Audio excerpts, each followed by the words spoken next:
बच्चों, तो आपके लिए आज लाए हैं बहुत सा खूबसूरत एंड ब्यूटीफुल टॉपिक, और वो टॉपिक है स्पेरिकल मिरर। तो आज हम पढ़ने वाले हैं स्पेरिकल मिरर के बारे में। तो पूरा डिटेल हम लोग पढ़ेंगे कि स्पेरिकल मिरर क्या है, ये कितने टाइप्स का होता है, और स्पेरिकल मिरर में कौन कौन से होते हैं, और स्पेरिकल मिरर में जो दो मिरर होते हैं उनके नहीं फार्मूला कौन सा है, उसके बारे में पूरा A to Z हम लोग इसमें पढ़ने वाला है। तो यानी शुरू से अंत तक इस वीडियो में बने रहें। तो चलिए हम लोग स्टार्ट करते हैं स्पेरिकल मिरर, और पूरा डिटेल में हम लोग जानेंगे, और ये भी जानेंगे कि स्पेरिकल मिरर कितने टाइप्स का होता है और स्पेरिकल मिरर का कहाँ कहाँ यूज होता है।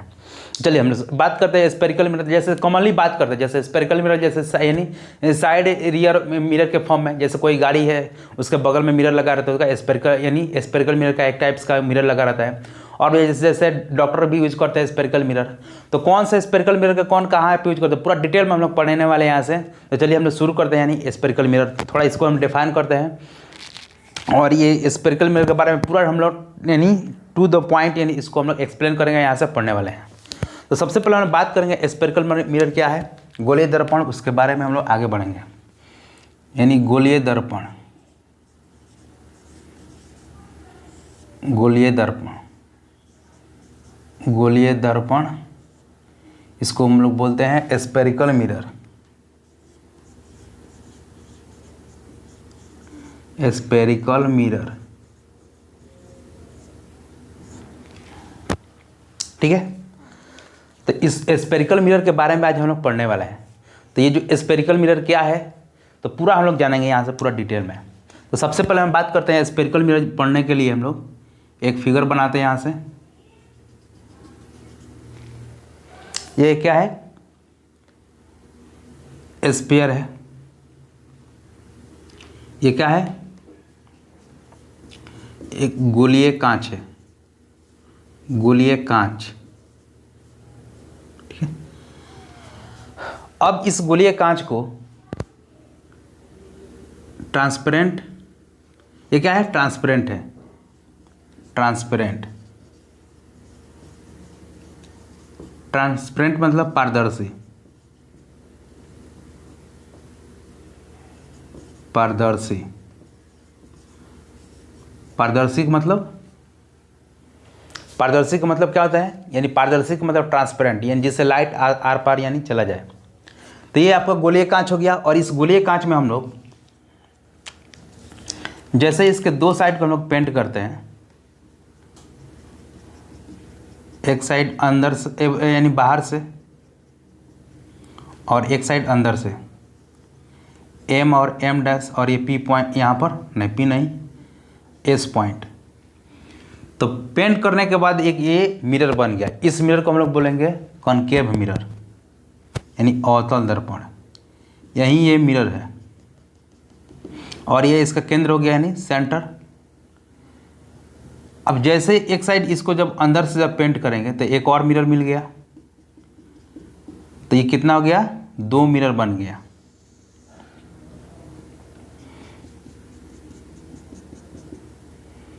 सेंटर वहीं, इसको बोलेंगे हम लोग अवतल, बोलेंगे अवतल दर्पण, और इसको बोलेंगे उत्तल दर्पण। ठीक है, अवतल बोलेंगे और इसको उत्तल बोलेंगे।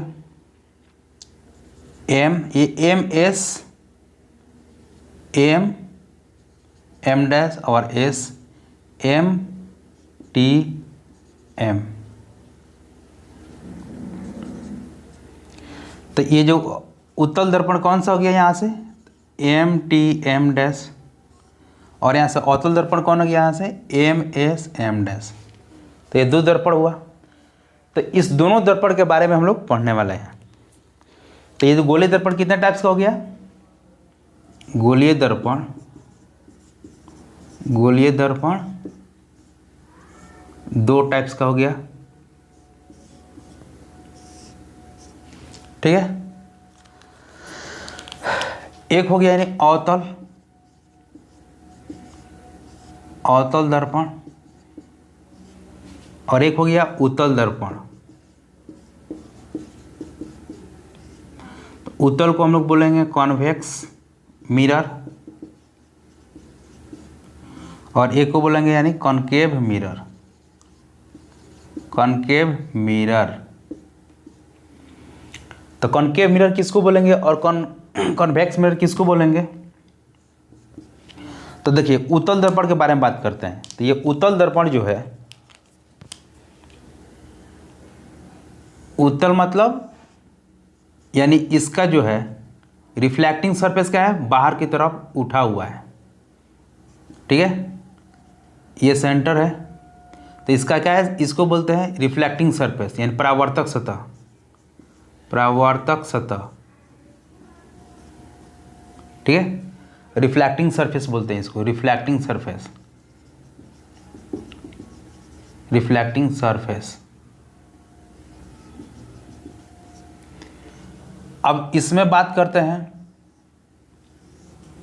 तो इसका जो रिफ्लेक्टिंग सरफेस है ये हो गया आपका एस पॉइंट। तो देखिए इस मिरर का जो रिफ्लेक्टिंग सरफेस क्या है, अंदर की तरफ है यानी सेंटर की तरफ, और इसका सेंटर से बाहर। तो ये हो गया आपका अवतल और उत्तल, यानी वैसा दर्पण, वैसा दर्पण जिसका परावर्तक सतह, परावर्तक सतह उत्तल है यानी क्या है, बाहर की तरफ है, वक्रता केंद्र से बाहर हो तो उसे उत्तल दर्पण कहते हैं, उत्तल दर्पण कहते हैं। हो गया। अब इसका अपोजिट यहाँ से बात करेंगे कि वैसा गोलीय दर्पण जिसका रिफ्लेक्टिंग सरफेस, जिसका रिफ्लेक्टिंग सरफेस केंद्र की तरफ हो, उसको हम लोग क्या बोलेंगे यहाँ से, यानी वैसा गोलीय दर्पण जिसका रिफ्लेक्टिंग सरफेस का हो गोले के केंद्र की तरफ हो, तो उसको हम लोग क्या बोलेंगे यहाँ से, अवतल दर्पण। यानी वैसा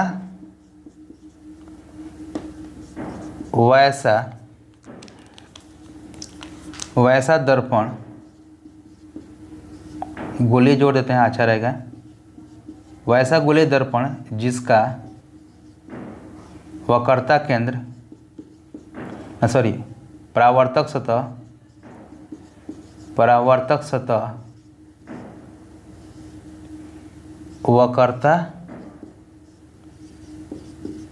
केंद्र से, वक्रता केंद्र के तरफ हो तो उसे अवतल दर्पण कहते हैं।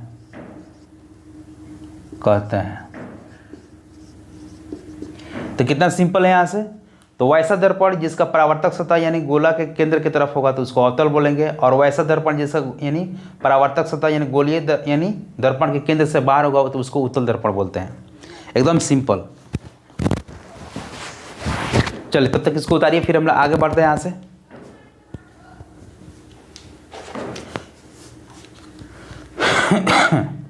तो चलिए, तो ये हो गया आपका यानी स्पेरिकल मिरर यानी गोलीय दर्पण। अब हम बात करेंगे यहाँ से टर्म्स रिलेटेड टू गोलीय दर्पण यानी स्पेरिकल मिरर से रिलेटेड जो टर्म्स है उसके बारे में। इससे कौन कौन सा टर्म्स रिलेटेड है, किसको क्या बोलते हैं, वहाँ से total A to Z terms related to spherical mirror, to spherical mirror, ठीक है। तो स्पेरिकल यानी मिरर से रिलेटेड टर्म्स के बारे में हम लोग पढ़ने वाले हैं। पहला जो आएगा इसमें वक्रता केंद्र, इसको बोलते हैं सेंटर ऑफ कर्वेचर।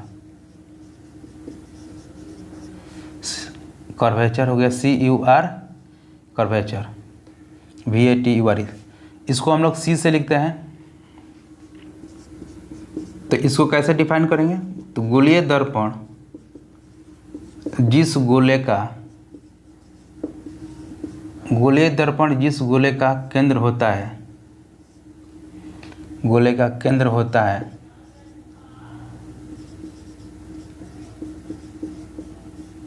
है उसे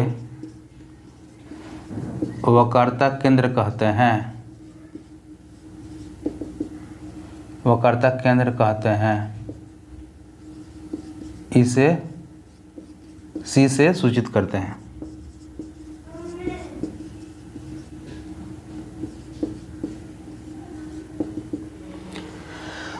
तो ये हो गया आपका वक्रता केंद्र। 2 नंबर में ध्रुव, ध्रुव को हम लोग बोलते हैं पोल। तो इसको इतना, यानी इसको पी से हम लोग इंडिकेट करते हैं, इतना ही लिखने की जरूरत नहीं है। तो ये पोल क्या होता है,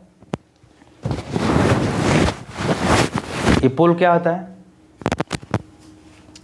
तो वक्रता केंद्र सी से, नहीं सॉरी, वक्रता पोल क्या है, तो ये गोलीय दर्पण, गोलीय दर्पण के मध्य बिंदु को पोल कहते हैं। इसे P से सूचित करते हैं।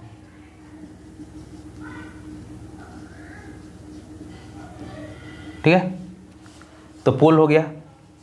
तो इसमें बात करेंगे, इस मिरर में ये हो गया पोल और इसका पोल इधर होगा। अब थर्ड में बात करते हैं वक्रता त्रिज्या, वक्रता त्रिज्या यानी रेडियस ऑफ कर्वेचर।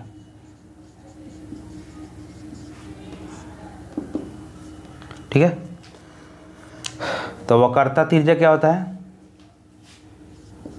तो गोलीय दर्पण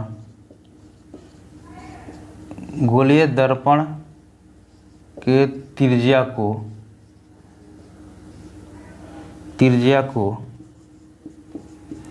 वक्रता त्रिज्या कहते हैं।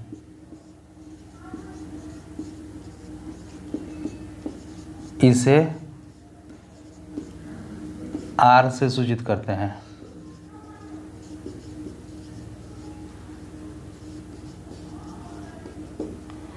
अब बात करते हैं यहाँ से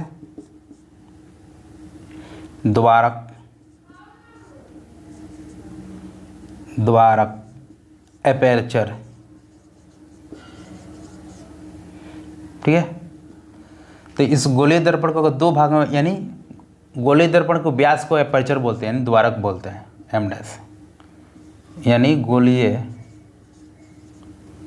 गोलीय दर्पण के द्वारक, गोलीय दर्पण के व्यास को द्वारक एपर्चर कहते हैं, एपर्चर कहते हैं। अब हो गया क्या चीज, फोकस, यानी फोकस बिंदु,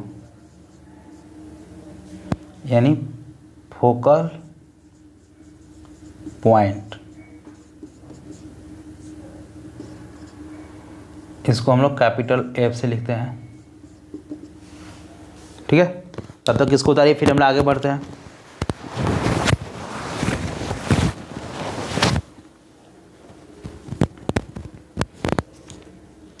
फोकस,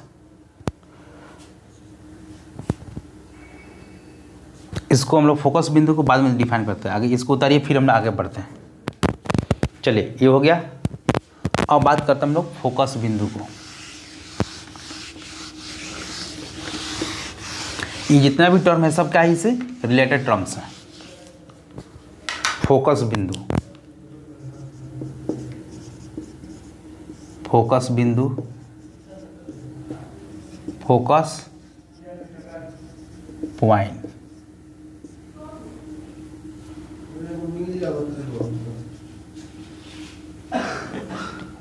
F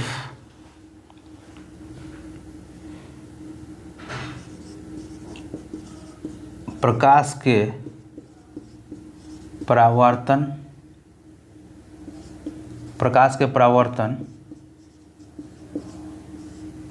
के पश्चात जिस बिंदु पर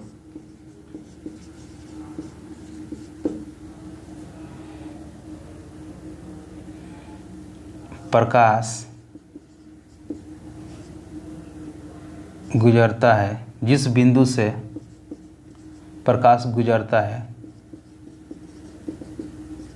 उसे फोकस बिंदु कहते हैं। फोकस बिंदु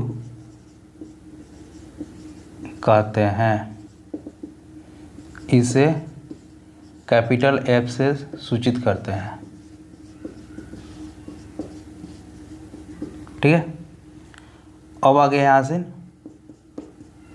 फोकस दूरी यानी फोकल लेंथ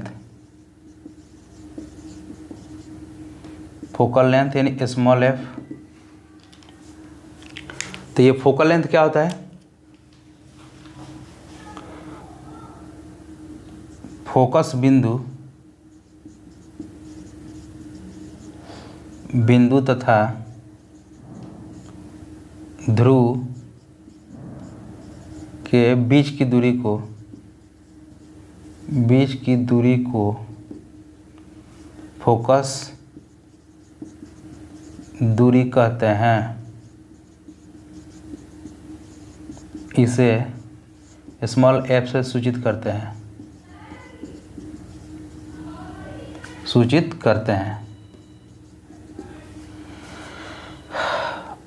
तो इतना जो टर्म्स है ये पूरा,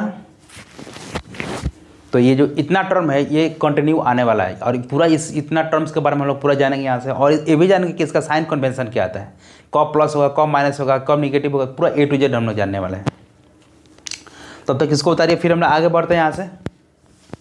चलिए अब हम बात करने वाले हैं, अब हम बात करेंगे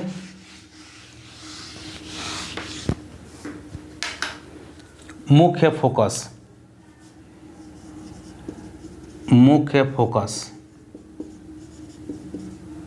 यानी प्रिंसिपल फोकस। ये प्रिंसिपल फोकस क्या होता है? ये बहुत इंपॉर्टेंट पॉइंट है। तो प्रिंसिपल फोकस उसको बोलते हैं कि जब प्रकाश की किरण प्रकाश के परावर्तन के बाद यानी रिफ्लेक्शन के बाद जिस पॉइंट पर मिलती है या जिस पॉइंट पर मिलती हुई महसूस होती है उस पॉइंट को हम लोग प्रिंसिपल फोकस बोलते हैं। यानी प्रकाश के परावर्तन यानी रिफ्लेक्शन के पश्चात जिस बिंदु पर प्रकाश मिलती है या मिलती हुई महसूस होती है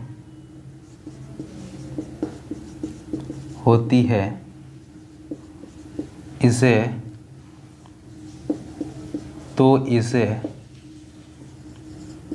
मुख्य फोकस कहते हैं। जैसे एग्जाम्पल के लिए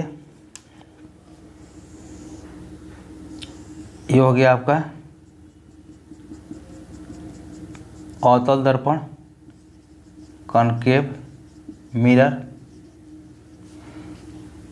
अब ये रिफ्लेक्शन के बाद यानी किस पॉइंट पर मिलेगा? जिस पॉइंट पर भी मिलेगा या मिलेगी रे ऑफ लाइट, उस पॉइंट को प्रिंसिपल फोकस बोलेंगे। तो इसमें ये हो गया आपका प्रिंसिपल फोकस। Principal focus. तो ये रियली यहाँ पर मीट कर रही है और यही आपका कॉन्वेक्स मिरर हो जाता है, यानी उत्तल दर्पण। तो अगर ये रे ऑफ लाइट अगर ऐसे जाता है तो रिफ्लेक्शन के बाद इधर से मुड़ जाता है, तो यहाँ पर ये मिल नहीं रही लेकिन मिलते हुए महसूस हो रहा है, तो ये जो पॉइंट हो जाएगा यानी प्रिंसिपल फोकस होगा। ठीक है, तो इस वीडियो के लेक्चर में हम लोग इतना चीज़ पढ़ लिए, इतना यानी सफिशिएंट है, यानी स्पेरिकल मिरर के बारे में स्टडी करने के लिए। और पूरा यहाँ से डिटेल हम लोग जानेंगे जब इसको प्रूफ करेंगे यहाँ से और मिरर फार्मूला आएगा तब। अब इसके बाद हम लोग नेक्स्ट लेक्चर में मिलेंगे, इसका साइन कन्वेंशन कब प्लस होगा कब माइनस होगा पूरा डिटेल में हम लोग पढ़ें यहाँ से। तब तक वीडियो को इसको कंटिन्यू वॉच करते रहे, फिर मिलते हैं हम लोग नेक्स्ट वीडियो में। तब तक वॉचिंग करने के लिए थैंक यू टू एवरीवन।